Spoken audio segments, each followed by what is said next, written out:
कुरान पाक की कुछ आयतें ऐसी हैं कि उसका तर्जमा, उसका मतलब अल्लाह और अल्लाह के रसूल के सिवा कोई नहीं जानता। इसी कुरान में कुछ आयतें ऐसी हैं जिसका तर्जमा, जिसका मतलब अल्लाह और अल्लाह के रसूल के सिवा कोई नहीं जानता। एक तो ये आयतें हो गई। कुछ आयतें इस मुक़द्दस कुरान में ऐसी हैं जिनका ताल्लुक़ मुबहमात में से है। कुछ बातें मैंने शुरू में बताई थी कि मुबहमात कुरान पाक में बहुत ज़्यादा हैं। मुबहमात क्या चीज़ है? यानी जिस चीज़ को बयान किया जा रहा है उसमें किसी जगह का नाम, किसी शख्स का नाम, किसी कबीले का नाम, इसको छुपा देना, यानी उसको खोल कर बयान नहीं करना, ऐसा कुरान में कई जगह है। बल्कि अगर इसको शुमार में लाया जाए तो कई हज़ार जगह हैं। यानी आप उसे पढ़ सकते हैं, उसका तर्जुमा भी पढ़ें, सब कुछ करें, लेकिन अल्लाह ताला ने इस आयत में किसको क्या कहा है, किसको कहा है, ये जानना इंतहाई मुश्किल काम है। इसी को मुबहमात कहते हैं। तो मैं कुछ बातें मुबहमात के हवाले से आपके गोशे गुजार करूं कि कुरान पाक में मुबहमात बहुत ज़्यादा हैं। मुबहमात अल्लाह ने कुरान में क्यों रखे हैं?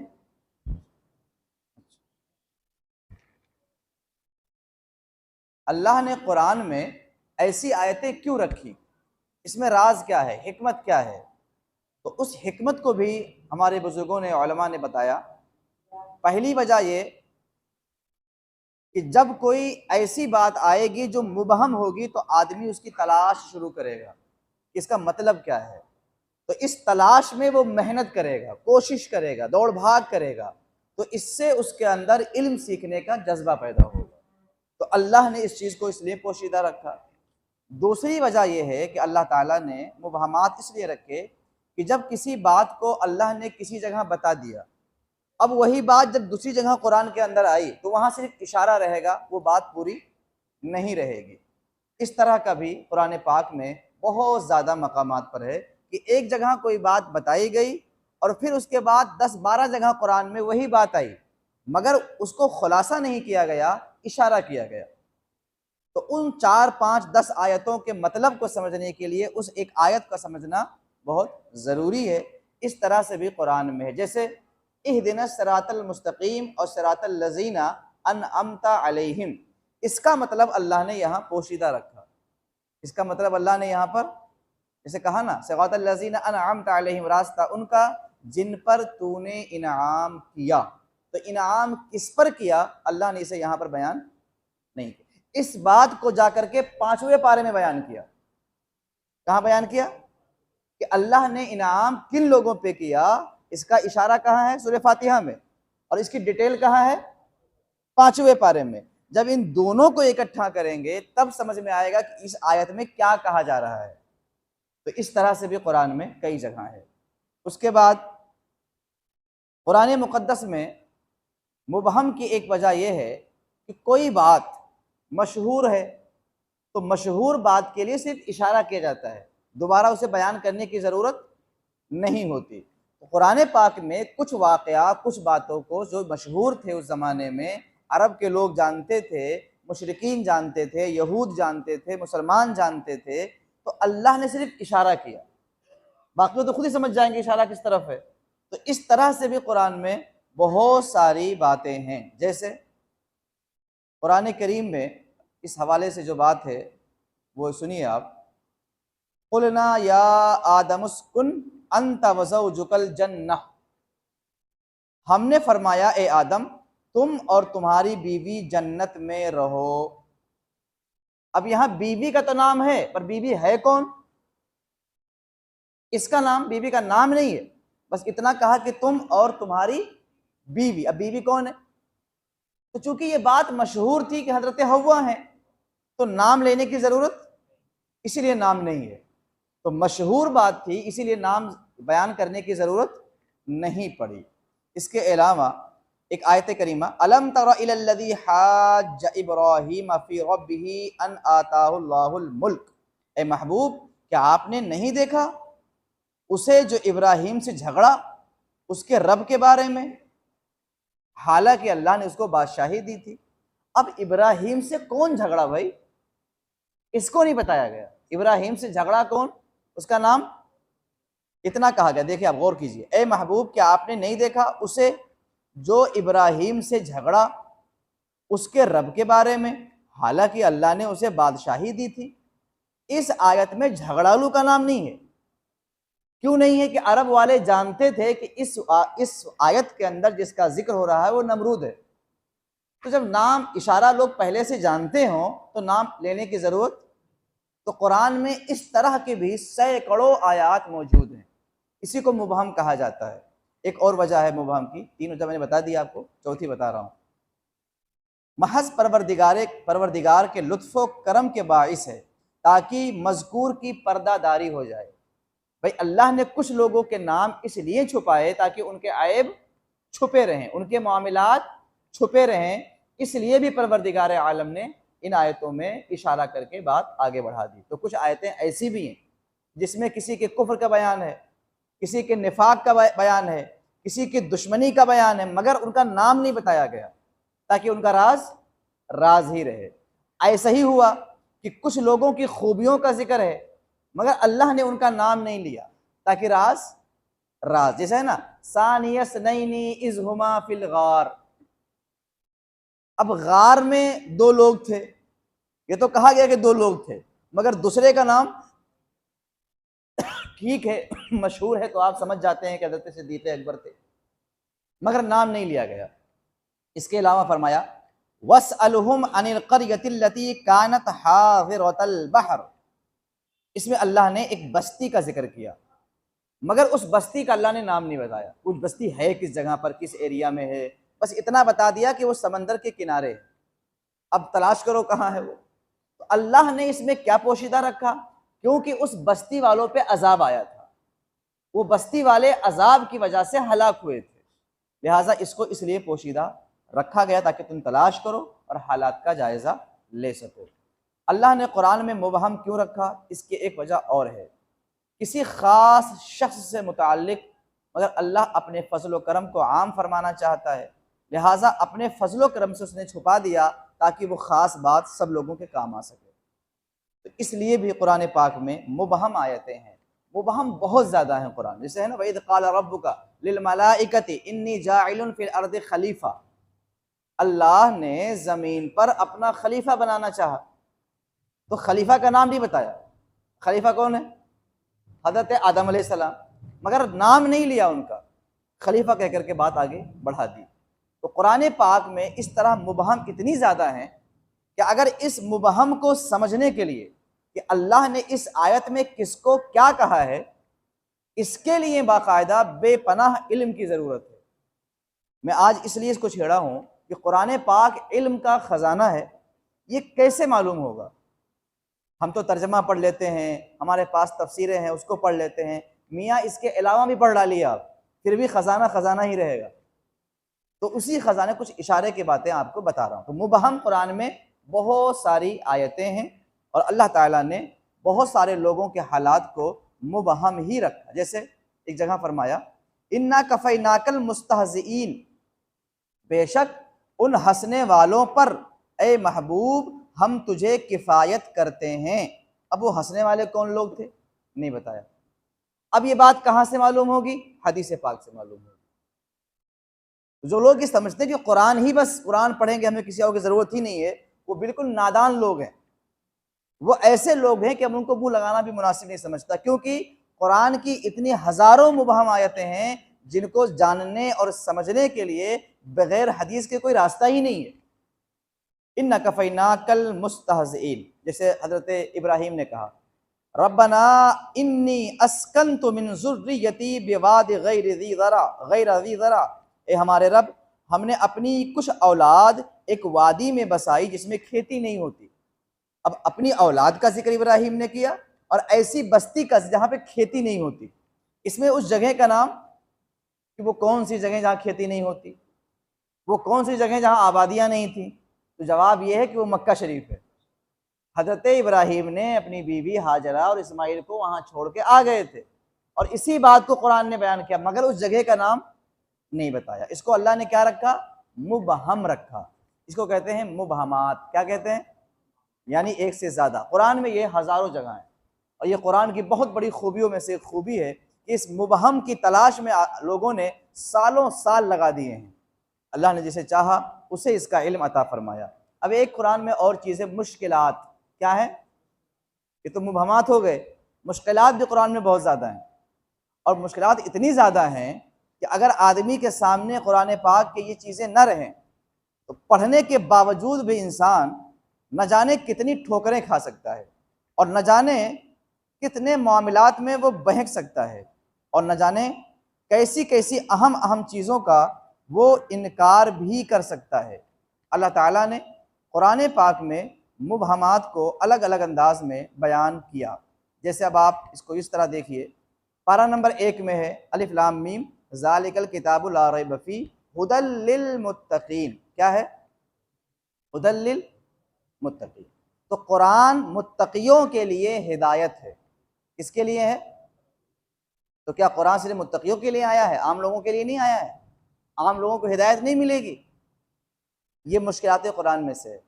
हालांकि इसी बात को रब ने पारा नंबर 2 में कहा हुदल लिन्नास, कुरान लोगों की हिदायत के लिए भी है, मुत्तकियों की हिदायत के लिए भी है। और अब अगर एक बात रहे दूसरी ना रहे तो क्या होगा? आदमी किसी एक चीज का इनकार कर बैठेगा। ऐसे ही अगर पूरे कुरान में देखा जाए कि अल्लाह ने ज़मीन और आसमान को कितने दिन में बनाए हैं, तो ये जिक्र तकरीबन 10 से 12 जगह कुरान पाक में अलग अलग अंदाज में, दिन की तादाद भी कम और कहीं ज़्यादा बयान की गई। जैसे एक मकाम पे हज़रत आदम अलैहिस्सलाम के हवाले से ले लें, हज़रत ज़करिया के हवाले से, ग़ज़वा बदर के हवाले से, इन तमाम मामलात के हवाले से। जैसे एक और दुरूद पाक पढ़ लीजिए, अल्लाहुम्मा सल्लि अला सय्यिदना शफ़ीना मौलाना मलजाना मुहम्मदिन बारिक वसल्लिम सलातुम व सलामन अलैका या रसूलल्लाह सल्लल्लाहु अलैहि वसल्लम। 198 पर जो बात बताई जा रही है वो आपके लुत्फ़ में बड़ा इजाफा करेगी, इसीलिए मैंने इसको ख़ास तलाश किया कि आपके लिए ये ख़ास मौजू है। मैंने कहा कुरान में मुबहमात हैं और मुश्किलात भी हैं। मुश्किलात कैसे समझेंगे कि एक चीज़ को यहाँ बयान किया गया, दूसरी चीज़ को कहीं और बयान किया गया, और दोनों में अलग अलग मतलब है। दोनों का मतलब, ये मुश्किल बात है कि दोनों में से किसी एक का इनकार भी नहीं कर सकते, मानना दोनों को है। अब ऐसे में आप क्या करेंगे? जैसे कुरान पाक में है युहल्लौना फीहा मिन असाविरा मिन ज़हब। यहाँ जन्नतियों के बारे में बताया गया कि जन्नतियों को बाकायदा चांदी के कंगन पहनाए जाएंगे। क्या पहनाए जाएंगे? चांदी के। कहीं कहा गया युहल्लौना फीहा मिन असाविरा मिन ज़हब, तो कहीं कहा गया वहुल्लू असाविरा मिन फिज़्ज़ा, तो कहीं ये कहा गया कि सोने कंगन पहनाए जाएंगे। कहीं क्या कहा गया? सोने का कंगन पहनाया जाएगा। और कहीं क्या कहा गया? ऐसे तकरीबन कमोबेश कुरान पाक में 4 मकामात हैं। कितने मकामात हैं? कहीं चांदी तो कहीं सोना। अब ये वाली बात माने कि ये वाली, मानना दोनों का है, क्योंकि अल्लाह के कुरान में है, इनकार तो कर नहीं सकते आप। किसी एक आयत का भी इनकार करने वाला इस्लाम से खारिज हो जाएगा। अब मुश्किल आ गई कि कुरान ने कहा है कि अहले जन्नत को सोने के कंगन पहनाए जाएंगे। ज़हब का मतलब सोना होता है और फिज़्ज़ा का मतलब चांदी होता है। तो कहा यह गया कि जन्नत वालों को सोने के कंगन पहनाए जाएंगे, और कुछ जगह यह कहा गया कि नहीं, सोने के नहीं, मोतियों के, और फिर कहा गया चांदियों के। तो अलग अलग बात हुई, टकरा रही है। हालांकि कुरान में कोई तकरार नहीं है। कुरान में तकरार कहीं नहीं है। तकरार कब होती है? जब हम अपने अक्ल का इस्तेमाल करते हैं।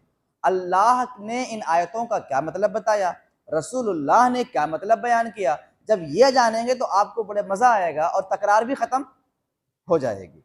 तो बहरहाल अब आप देखते हैं इस सिलसिले में जो जवाब दिया गया वो ये है कि लोगों के हालात के मुताबिक ऐसा होगा। जो सोने का कंगन पहनने के लायक होगा उसे सोने का कंगन पहनाया जाएगा, जो चांदी के लायक होगा उसे चांदी कंगन पहनाया जाएगा, और जो मोतियों के लायक होगा उसे मोतियों का। तो इस तरह से बात सही हो गई कि भाई तीन लोगों के अलग अलग दर्जे होंगे, अलग अलग रुतबे होंगे, अलग अलग मकाम होगा, तो उस हिसाब से किसी को चांदी, किसी का सोना, किसी को मोती का। एक बात फिर फरमाया गया कि ये इसलिए होगा कि चूंकि जन्नत में औरतें भी जाएंगी और मर्द भी जाएंगे। तो यहाँ चूंकि जो अलग अलग बात बताई गई, इसका मतलब ये है कि औरतों को अलग पहनाया जाएगा और मर्दों को। ये बात भी सही हो सकती है ना, हो सकती है ना सही। उसके बाद फरमाया गया इसमें एक बात और हो सकती है कि अल्लाह ताला कुछ वक्त के लिए चांदी कंगन पहनाए और कुछ वक्त के लिए सोने का कंगन पहनाए। ऐसा भी तो हो सकता है, उसकी रहमत से ऐसा भी तो हो सकता है ना। एक जवाब तो ये भी बन सकता है। फिर फरमाया गया कि चूंकि लोगों के आमाल अलग अलग हैं, तो आमाल के मुताबिक ये फैसला किया जाएगा। लिहाजा चांदी, सोना और क्या कहते हैं, मोती वगैरह के जो मामलात हैं, ये लोगों के आमाल के हिसाब से रखे जाएंगे। फिर कहा गया नहीं, ऐसा नहीं, एक और वजह है। भाई लोगों की पसंद भी तो अलग अलग है ना, हर इंसान की पसंद अलग अलग है कि नहीं। तो जन्नत में भी ऐसे ही होगी, जैसे दुनिया में है ना, ऐसे ही जन्नत में भी रहेगी पसंद। जैसे आप इतने लोग बैठे हो, कुछ ऐसे भी मुमकिन है कि हो इसके अंदर जिनको मीठा पसंद ना हो, और कुछ ऐसे भी लोग होंगे जिनको खूब मीठा पसंद होगा, है ना। कुछ ऐसे भी लोग होंगे जिनको खट्टा पसंद ना हो, और कुछ ऐसे भी बैठे होंगे जिनको खट्टा ज्यादा पसंद आता खाने में। तो पसंद अलग अलग हुई कि नहीं। तो फरमाया गया बात यह है कि लोगों के की रगबत अलग अलग है, तो उनके रगबत के एतबार से किसी को सोने का, किसी को चांदी का, किसी को मोती का पहनाया जाएगा। तो अब वही जो आयतें आपने पहले बताई कि किसी में चांदी, किसी में सोना, किसी में मोती का जिक्र है, अगर ये आयत आप पढ़ लें और इसका ये मतलब आपके जहन में न रहे, तो फिर क्या समझेंगे कि कुरान टकराता है आपस में। कुरान की बातें आपस में टकराती हैं। हालांकि ऐसा बिल्कुल नहीं है। इसके 12 जवाब दिए गए हैं। कितने जवाब दिए गए हैं? और 12 के 12 जवाब सही हैं। 12 के 12 जवाब सही हैं। इसे कहते हैं मुश्किलात कुरान। चलिए एक और बता देता हूँ। पारा नंबर 3 में सफ़ा नंबर 1 पर है, तिलकर रसूल फज़्ज़लना बअदहुम अला बअद मिनहुम मन कल्लमल्लाहु व रफ़अ बअदहुम दरजात। अल्लाह ताला ने बाज़ से कलाम किया, नबियों से, रसूलों से अल्लाह ने कलाम किया, माशाअल्लाह, हक़ है। लेकिन जब 12 नंबर 25 में आप जाएंगे ना, तो एक जगह कहा गया कि अल्लाह ने किसी बशर से कलाम किया ही नहीं है। अल्लाह ने किसी बशर से कलाम किया ही नहीं है। और यहाँ क्या कहा गया था? अल्लाह ने कलाम किया, यानी बात की है, गुफ्तगू की है। और वहाँ कहा गया है कि कलाम किसी बशर से किया ही नहीं है। बात टकरा गई। हालांकि आप ये अकीदा रखो, चूंकि जो अकीदा है वो जान लीजिए, कुरान में तकरार नहीं है, टकराव नहीं, तारुज़ नहीं है। कुरान की सारी आयतें सलीस और आसान है। टकराव उस वक़्त लगता है जब हम अपनी अक्ल और नाक़िस समझ का इस्तेमाल करते हैं, वरना कुरान में कहीं टकराव कराव नहीं है। अब यहाँ कहा गया कि अल्लाह ने कलाम किया, यहाँ कहा गया नहीं किया, इसका जवाब क्या होगा? तो जवाब देते हुए उलमा ने फरमाया बात यह है कि अल्लाह ने यहाँ जो कहा कलाम किया है, इसका मतलब ये कि रब ताला ने बराह रास्त कभी रसूलों के ज़रिए से, कभी हज़रत जिब्रील के ज़रिए से, कभी इल्का करके, इस तरह से अल्लाह ने कलाम किया है, डायरेक्ट रूबरू बिठा के, क्योंकि अल्लाह इससे पाक है, अल्लाह इससे। तो लिहाजा यहाँ ये बात कही जा रही है। जो 25वें पारे में कहा गया कि अल्लाह ने किसी से बशर से कलाम नहीं किया है, तो इसका मतलब ये निकलेगा कि चूंकि रब ताला इस तरह बातचीत करने से पाक है, जैसे हम लोग करते हैं, इससे वो उसने कलाम जो किया है वो वही के जरिए से किया है। तो वही का जो कलाम है वो एक अलग चीज़ है, और कलाम का एक मतलब जो हम लोग समझते हैं ये एक अलग चीज़ है। तो यहाँ जो इनकार है वो अलग है, और यहाँ जो इकरार है वो अलग है। दोनों बातें अलग अलग है। और अगर ये दोनों आयतें सामने हों और आदमी इनका मतलब और माना ना जाने, तो वो हलाकत के दलदल में फंस जाएगा। इसे कहते हैं मुश्किलाते कुरान। क्या कहते हैं? मुश्किलाते कुरान। अब देखिए, जन्नत में लोग जाएंगे तो नेकी से जाएंगे या अल्लाह के फजल से जाएंगे? दोनों बातें बोली जाता है कि आप देखें कितनी समझ है आप में। आदमी जन्नत जो जाएगा वो नेकी से करेगा, इसलिए जाएगा कि अल्लाह के फजल से जाएगा। देखिए भाई कह रहे हैं कि अल्लाह के फजल से, नेकी से जाएगा, आप अल्लाह के फजल से जाएगा। आप क्या कह रहे भाई? दोनों से जाएगा। चले, सुलह कर लिया उन्होंने दोनों का नाम लेके। अब इसमें लुत्फ है, इसमें जायका है, इल्मी बहस है, इसके अंदर नुकात है। वो ये है कि कुरान करीम ने इन दोनों बातों को बयान किया है। इन और ऐसी 7 आयतें कुरान में हैं। कितनी हैं? 7 आयतें, और वो भी अलग अलग, इकट्ठा नहीं है। इसको आप ध्यान रखें, कोई भी आयत इकट्ठा नहीं मिलेगी आपको, कोई कहीं है तो कोई कहीं तो कोई कहीं। ऐसी 7 आयतें हैं जिसमें एक जगह ये कहा जा रहा है कि लोग अपने अमाल की वजह से जन्नत में जाएंगे, और कुछ आयतें ऐसी हैं जिसमें यह कहा जा रहा है कि लोग अल्लाह के फजल से जन्नत में जाएंगे, अल्लाह के फजल से। जैसे कुरान ने कहा, यक़ूलूना सलामुन अलैकुम उदखुलुल जन्नत बिमा कुंतुम तअमलून, बाकायदा वाज़ेह लफ्ज़ है। मगर अल्लाह ने फरमाया लियजज़ियल्लज़ीना आमनू व अमिलुस्सालिहाति मिन फ़ज़लिह, यहाँ फजल का जिक्र आ गया। एक जगह कहा गया कि लोग नेक आमाल के बदले में जन्नत पाएंगे, और एक जगह कहा गया अल्लाह के फजल की बुनियाद पर जन्नत पाएंगे। अब 2 बातें हो गई, और दोनों कलाम पाक के अंदर हैं, किसी एक का इनकार भी। और जैसे अभी आपने भी कहा, एक ने कहा कि आमाल से जाएंगे, एक ने कहा फजल से जाएंगे। बात दोनों सही है, बात दोनों सही है। अब रहा ये कि दोनों में हम अहले सुन्नत वल जमात का अकीदा क्या है। तो हम कहेंगे आमाल करने की ताकत भी अल्लाह ने अपने फजल से दी है, वो न चाहे तो हम नेकी भी नहीं कर सकते। तो हर मामले में हमारा जो तरीक़ा कार है अहले सुन्नत का, वो ये है कि अल्लाह की जो भी नेमत है वो अल्लाह के फजल से है। क्या है? अल्लाह के फजल से है। जन्नत भी हमें मिलेगी तो अल्लाह के फजल से मिलेगी। अच्छा, एक चीज़ है अदल। क्या है? अदल। अदल अलग है फजल। अदल क्या है कि आपने मुझे 1 दिया, मैंने आपको 1 दे दिया, वापस कर दिया। आपने 2 दिया, हमने आपको बदले में 2 दे दिया, बस यही अदल है। फजल ये है कि आपने 1 भी ना दिया, हमने आपको 10 दे दिया। अब आप अल्लाह के फजल को याद कीजिए। हम पर जो अल्लाह फजल फरमा रहा है, अगर ये हमारी नेकियों की वजह से हो तो हम तो जहन्नम के निचले तबके में पहुंच जाएंगे। कोई नेकी हमारे पास ऐसी नहीं है, कोई अमल हमारे पास ऐसा नहीं है। आप सुबह से शाम तक देखें, सांस चल रही है, आप कमरे में हैं, बाहर हैं, रोड पर हैं, गाड़ी में हैं, ऊपर हैं, नीचे हैं, कहाँ हैं, तहखाने में जाते हैं, सांस उगती है आपकी कहीं पर। ये सांस जो बगैर किसी कुछ दिए हुए आपको इतनी आसानी से मिल रही है, ये किसी नेकी के बदले में मिल रही है? कोई आपने अच्छा अमल किया है इसलिए मिल रही है? ये अल्लाह का फजल है। अगर ये नेकी के बदले में मिले तो अपने नेकी का आप हिसाब लगाइए कि सुबह से शाम तक कितनी नेकी किया और कितनी सांसें आप ले चुके हैं। मालूम होगा नहीं, बदला नेकी का नहीं, ये अल्लाह का फजल है। तो कहना ये था कि कुरान में इस तरह की भी आयात बहुत ज़्यादा हैं जिनको मुश्किलात कहा जाता है। क्या कहते हैं? एक हमने क्या बताया? मुबहमात। एक क्या बताया?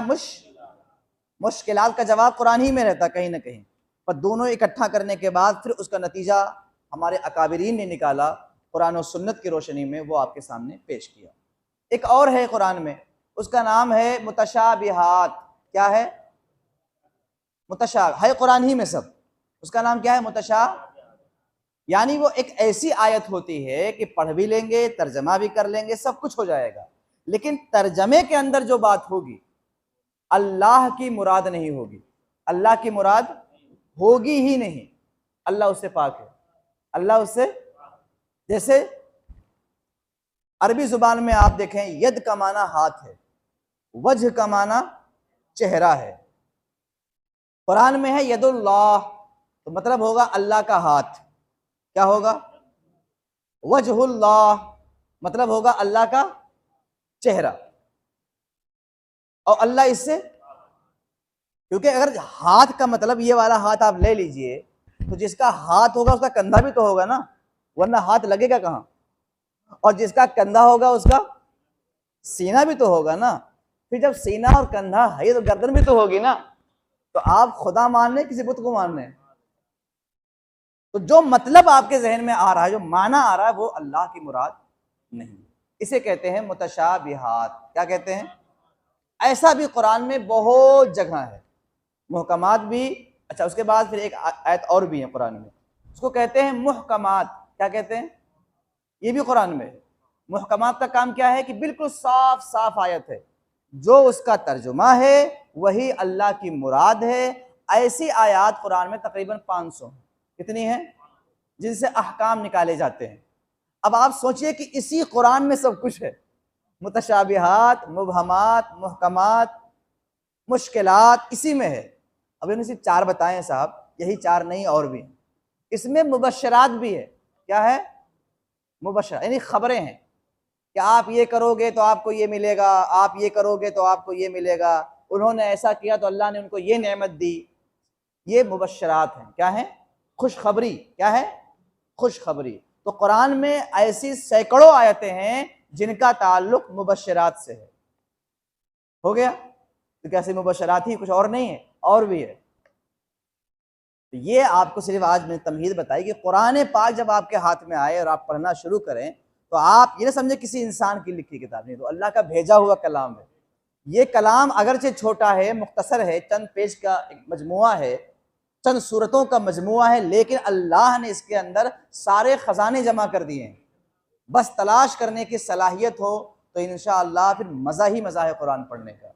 मैं अपनी बात बताऊं, मज़ा लेने के लिए, लुत्फ़ और जायका लेने के लिए, आप भी देखे होंगे जब कोई अच्छी चीज़ खाने को मिलती है ना, खूब अच्छी, खूब बेहतरीन चीज़, तो आदमी एक बैग नहीं खाता उसको, हाँ, थोड़ा सा लेगा और चखेगा, बड़ा मज़ा लेगा, फिर थोड़ा सा लेगा और चखेगा, तो देख अच्छा अच्छे से उसको जायका ले लेके खाएगा।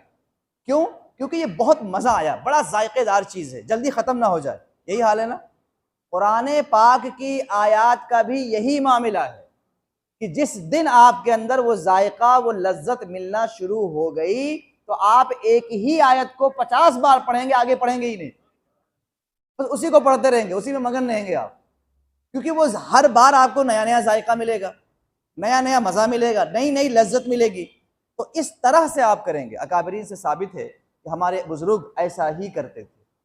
वो एक आयत पकड़ लिया, बस वो हफ्ता निकल गए, वही पढ़ रहे हैं, उसी को बार बार, और हर बार नया नया माना मतलब उनके जहन में आता है। एक बुजुर्ग थे, उनको एक आयत मिल गई कुरान पढ़ते पढ़ते,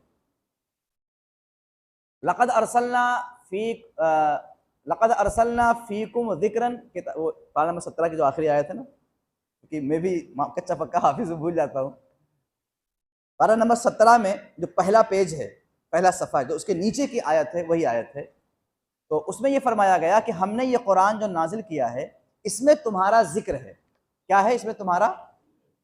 लक़द अंज़लना इलैकुम किताबन फ़ीही ज़िक्रुकुम अफ़ला ताक़िलून, ये आयत है। लक़द अंज़लना इलैकुम किताबन फ़ीही ज़िक्रुकुम अफ़ला ताक़िलून। ये आयत जब उनको मिली तो वो चिल्लाने लगे, खुशी के मारे चीखने लगे, अरे कुरान में मेरा भी जिक्र है। क्या कहा? कुरान में, क्योंकि कुरान ने क्या कहा? लक़द अंज़लना इलैकुम किताबन फ़ीही ज़िक्रुकुम अफ़ला ताक़िलून, ये कुरान जो हमने नाजिल किया इसमें तुम्हारा भी, तो आप पढ़िए। मान लो मैं पढ़ रहा हूँ, ये कलाम अल्लाह का है, तो हमने क्या पढ़ा? ये कुरान जो अल्लाह ने नाजिल किया है इसमें हमारा भी, तो हमारा जिक्र कहाँ है इसमें? उनको ये मज़ा मिल गया, पूरा कुरान तलाश करने लगे, उनको सारी चीज़ें मिलती रहीं। एक आयत मिली, फरमाया नहीं इसमें मेरा जिक्र नहीं है। दूसरी आयत मिली, उसके अंदर माना मतलब पे गौर किया, कहानी इसमें हमारा जिक्र नहीं है। इस तरह से जितनी आयतें जन्नतियों के बारे में थी सारी अलग कर ली, और जितनी जहन्नमियों के बारे में थी सारी अलग कर ली। उसके बाद गौर करना शुरू किया, हमारा जिक्र है किधर, इसमें है या फिर एक जगह उनको अपना जिक्र मिल ही गया। कहा देखा मेरे रब ने क्या सच्ची बात इरशाद फरमाई, बेशक कुरान में मेरा भी जिक्र है। ये कुरान पढ़ने वालों का ज़ौक़ है कि वो जब कुरान में गौता लगाते हैं तो अल्लाह ताला उनको ऐसी ऐसी मोतियाँ अता फरमाता है कि मैं क्या बताऊँ। बहरहाल दुरूद पाक पढ़ लीजिए।